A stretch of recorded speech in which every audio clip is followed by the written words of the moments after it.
A day in my life. So ngayon nga ay Wednesday at may pasok na naman. At salamat nga pala sa patinapay. So hayaan nyo na lang ang mga bunganga everywhere. Kasama yun sa background natin for today's video.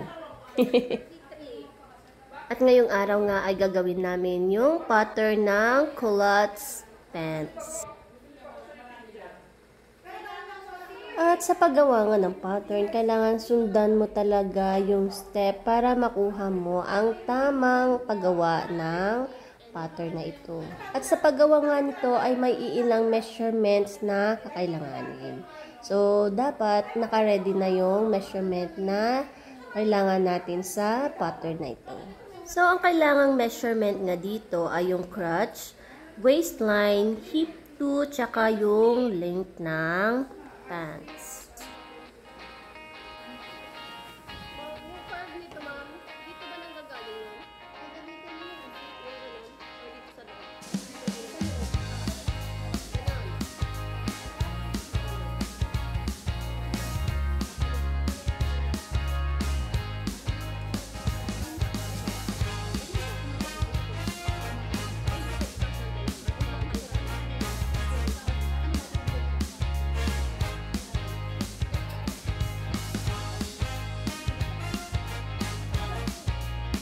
At ito pala yung easiest way para makuha natin yung measurement na kailangan. Kasi minsan, kailangan lang natin yung kalahati or 1/4 ng measurement para makagawa tayo ng pattern. Kaya gamit itong tape measure, mas mabilis siyang kunin yung kalahati or 1/4 ng ating measurement. So, para makuha ang mga measurement, ay i-fold lang natin ito.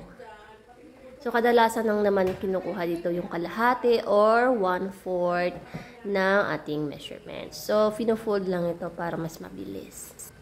At dahil nga hilig ko talaga ang manahe, so, nai-enjoy ko gawin yung mga bagay na to at mas mabilis ko siyang nakukuha.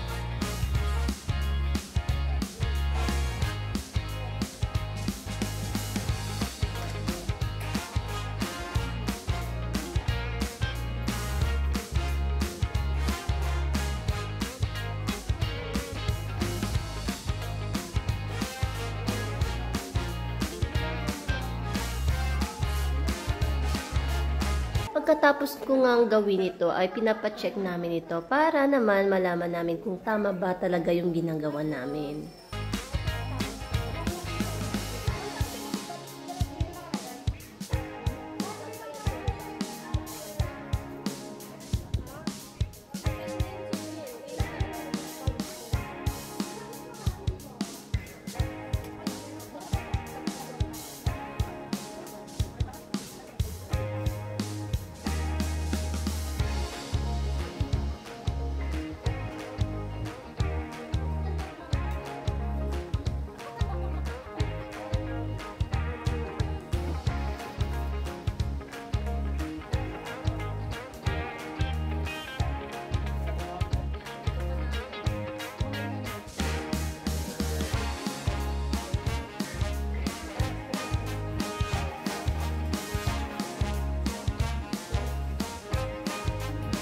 Saya din pala pag nag-enroll ka sa mga ganito, ano? Kasi may matutunan ka talaga at makakakilala ka pa ng mga bagong friends. Pero dapat, pag nag-enroll kayo sa mga ganito, dapat gusto nyo talaga or hilig nyo. At gustong-gusto mo talaga matutunan yung mga ganitong bagay. Kasi pag hindi mo siya ma-enjoy. Kasi, syempre, may mga taong hindi nila hilig yung mga ganito ay dapat kasi matyaga ka talaga para gawin itong mga pattern, kung paano siya pagdugtong at kung paano mo siya buuin.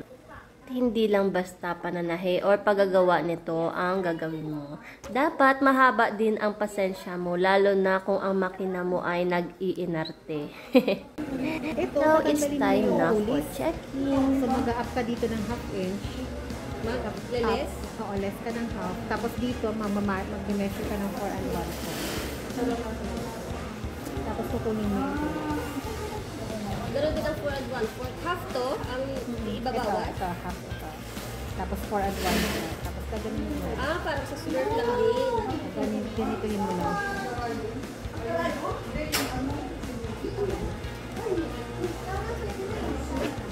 pag straight sila, mag-a-appear yan na mas mahaba yung sa gilid kaysa sa inside sila. Okay, gets ko na. Katapos nga gawin yung pattern, ay dinadagdagan namin ito ng allowance para naman sa space ng pagtatahi.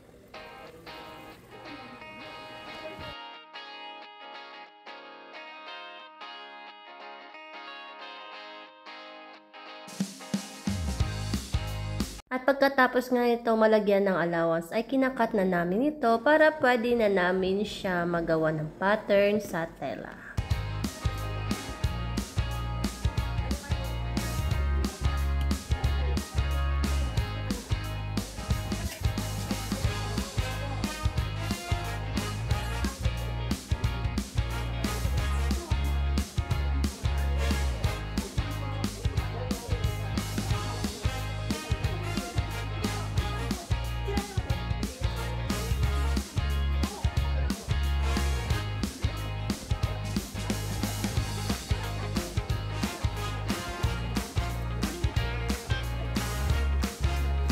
At dahil nga wala pa akong tela kanina, dito ko na tinapos sa bahay. So bago ko ito ikat, ay pinipin ko muna ito sa tela para hindi siya gumalaw. At para naman maikat ko siya ng maayos.